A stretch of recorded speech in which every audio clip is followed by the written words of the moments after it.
윤 대통령이 신임 검찰총장 후보자로 심우정 법무부 차관을 지명했습니다. 수사보다 행정이 능하다, 기획통이라고 평가받고 있는데요. 장 소장님, 네. 어떤 얘기를 듣고 계시는지, 그리고 어떻게 보시는지. 그냥 뽑힐 사람이 뽑혔다. 저희도 그냥 이 심우정 씨가 검찰총장 후보자가 될 것 같다라고 막 미리 예측도 했었거든요. 예. 여러 가지를 보면 특수통이 아니라 기획통이다.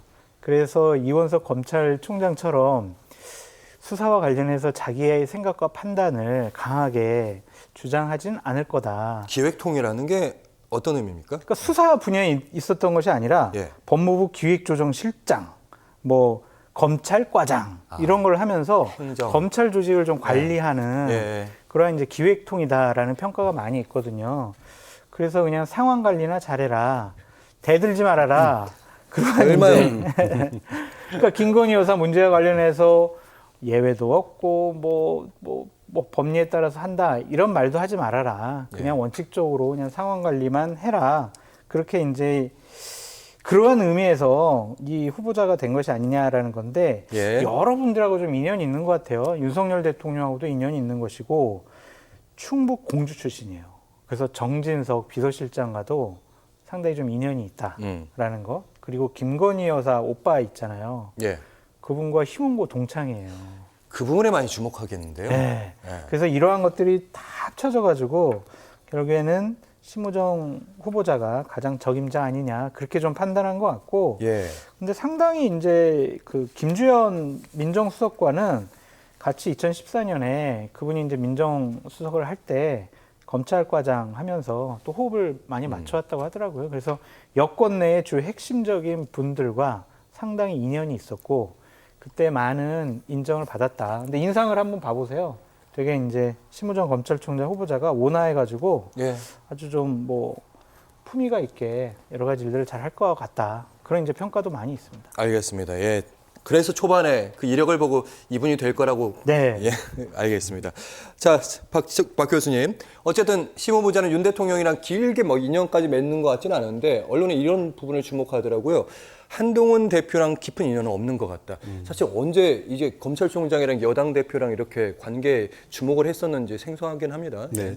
검찰 출신 대통령이 나오다 보니까 대통령과 같이 근무했었는지 관계는 어땠었는지 이게 주목을 받을 수밖에 없어요. 사실 한동훈 대표가 주목받은 것도 그거로부터 출발한 거였거든요. 예.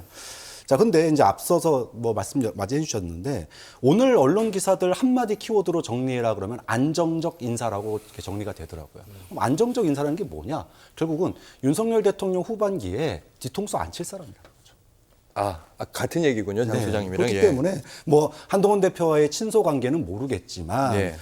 그동안에 특수통 총장들이 많았잖아요. 또 지금 소위 자신의 직계라고 불렸던 한동훈 대표도 지금 소위 차별화를 하고 있고 또 이원석 총장도 밟으니까 꿈틀대면서 뭔가 할 것처럼 이제 그랬는데 결국은 이런 어떤 그 결기를 보여줄 사람이라기보단 예. 상황 관리를 할 수 있는 사람 그리고 사고 안 칠 사람 그래서 나한테 대들지 않을 사람 이런 정도로 안정적 관리 쪽에 무게를 둔 거 아니냐 이게 지금 언론의 일반적인 평가인 것 같습니다. 알겠습니다. 심 후보자 검찰총장 지명 후에 입장을 밝혔습니다. 원론적인 얘기다 이런 평이 있는데 국민 신뢰 얻도록 최선 다하겠다. 증거와 법리에 따라 법과 원칙. 나머지 부분은 이제 여러분들이 보시면 될 것 같고 법과 원칙 이제 이원석 지금 총장도 같은 얘기를 했는데 특혜 없다, 성역 없다 이 부분은 김건희 여사와 관련된 부분은 확실하게 얘기했는데 도이치 어떻게 될 것 같습니까? 명품백. 지금 결국은 앞서서 이제 우리가 관리형이다라고 얘기를 했는데 예. 이원석 총장 같은 경우에 국민 앞에 공언을 했잖아요. 투명하게, 원칙대로, 공정하게.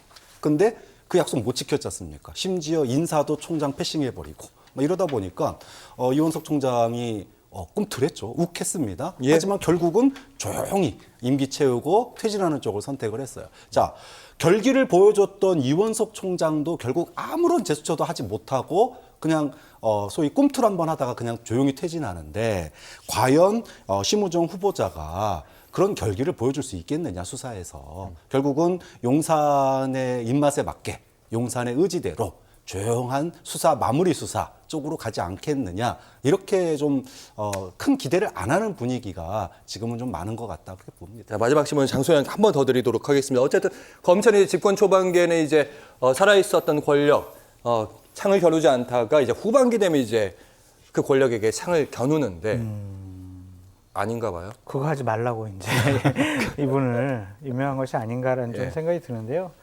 참 이게 민주당 중심으로 지금 검찰이 수사를 편파적으로 하고 있다. 검찰청 폐지해야 된다. 막 이런 얘기도 나오고 있잖아요. 그렇죠. 선택적 정의, 선택적 수사, 이중적 잣대에 의한 수사. 이것은 검찰의 존립 자체에 대한 가치, 정당성을 의심받을 수밖에 없는 상황이다라고 말씀을 드립니다. 저는 대한민국 국민의 한 사람으로서 조국, 이재명 이 두 분을 향한 검찰의 수사 잘했다고 생각이 들거든요. 권력자를 향한 수사는 보다 더 엄격해야 된다라는 것이 저의 평소의 지론입니다. 그러면 김건희 여사는요? 왜 수사 제대로 안 하죠? 그럼 검찰이 권력의 눈치를 본다. 조국, 이재명 수사는 어느 정도의 정당성에 훼손을 당할 수밖에 없다. 비판받을 수밖에 없다. 그것으로부터 자유로울 수 없을 것 같아요.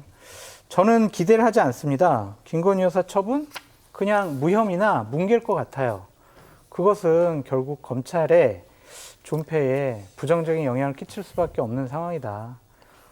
그래서 저는 예. 검찰이 앞날이 상당히 좀 어둡다. 참 국민들이 검찰을 신뢰하기 어렵다.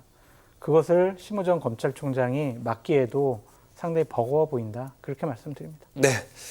장 소장님께서 이제 불운한 예측을 해주셨는데 심우정 검찰총장 내정자 임명이 된다면 어떤 선택을 하는지 저희가 지켜봐야 되도록 하겠습니다.